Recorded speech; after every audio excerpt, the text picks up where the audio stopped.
எதை பத்தி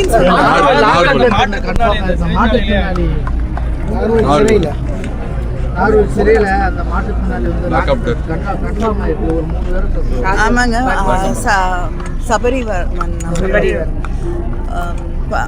ஒரு முறை இல்லாத வகையிலே கைது செய்யப்பட்டு ஒரு இயற்கை மரணத்தை போல அதை காட்ட முயற்சி செய்து விசாரணையின் போது 19 இடத்திலே அவர் மீது காயங்கள் இருக்கிறது என்ற உண்மை இப்பொழுது தெரிய வந்திருக்கிறது. அரசு இந்த காரியத்திலே ஈடுபட்டிருக்கக்கூடியவர்கள், அவருடைய உயிரிழப்புக்கு காரணமாக இருக்கக்கூடியவர்கள், அவர்களை தண்டிக்க வேண்டும், அந்த குடும்பத்திற்கு ஒரு நியாயம் கிடைக்க வேண்டும் என்பதை நான் இங்கு வலியுறுத்தி தெரிவிக்க விரும்புகிறேன்.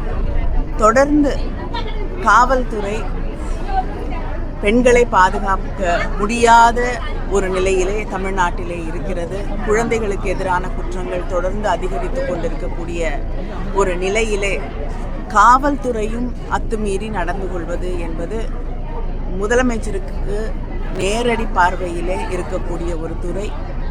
அது தன்னுடைய இஷ்டப்படி இயங்கக்கூடிய ஒரு நிலையிலே இருக்கிறது என்பது நிச்சயமாக கவலைக்குரிய ஒன்று.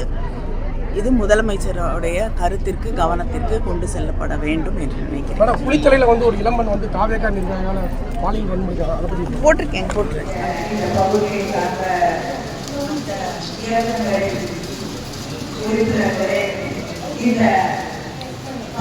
சார்ந்த சகோதரர்களே, சகோதரிகளே, வணக்கத்தை வாய்ப்பு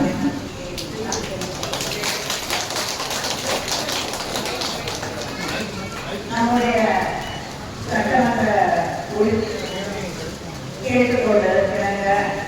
நம்முடைய மாவட்ட செயலாளர் சீதா அவர்கள் அறிவுறுத்தலின்படி இந்த பகுதியை சார்ந்த அரசு பகுதியை சார்ந்த மக்களுடைய நீண்ட நாள் கோரிக்கையாக இருக்கக்கூடிய இந்த மண்டபத்தை, இந்த பணிகளை செய்வதற்கான வாய்ப்பு எனக்கு கிடைத்தது. 53 லட்சம் ரூபாய் இந்த சமூக கூடத்தை கட்டக்கூடிய வாய்ப்பை எனக்கு அளித்த உங்கள் அத்தனை பேருக்கும் என்னுடைய நன்றியை நான் வாழ்த்துக்களை தெரிவித்துக் கொள்கிறேன். எங்களுக்கு நன்றாக தெரியும், மக்களுடைய கோரிக்கைகள் அது எதுவாக இருந்தாலும் பல நேரங்களில் உங்களுக்கு அந்த கோரிக்கை இருக்குன்னு உங்களுக்கு தெரியறதுக்கு முன்னாடியே அதை நிறைவேற்றி தந்த ஆட்சி திராவிட முன்னேற்ற கழக ஆட்சி, அந்த தளபதி அவர்களுடைய ஆட்சி. அந்த ஆட்சி இன்னைக்கு தொடர்ந்து கிடைக்கக்கூடிய சில திட்டங்கள் அவருடைய ஆட்சியிலே, திராவிட முன்னேற்ற கழக ஆட்சியிலே கொண்டு வரப்பட்ட திட்டங்கள் தான் இன்றும் தொடர்ந்து, அதுவும் முக்கியமாக சகோதரிகளுக்கு கிடைத்துக் கொண்டிருக்கக்கூடிய பல திட்டங்களுக்கு காரணம் அது திராவிட முன்னேற்ற கழக ஆட்சி. அது மட்டும் இல்லாமல் பெண் கல்விக்கு தொடர்ந்து முக்கியத்துவம் தந்து பெண்கள் படிக்க வேண்டும். இந்த சமுதாயத்திலே பெண்கள் படித்தால்தான் சமூகம் முன்னேறும், சமுதாயம் வளம் பெறும் என்ற ஒரு அறிவோடு செயல்பட்ட இயங்கிய இயக்கம் திராவிட முன்னேற்ற கழகம். தலைவர் கலைஞர் அவர்கள் காலம் கொண்டு பேரறிஞர் அண்ணா அவர்கள் ஆட்சி பொறுப்பை ஏற்றுக்கொண்ட காலத்தில் இந்த சமுதாயத்தை முன்னேற்ற வேண்டும்.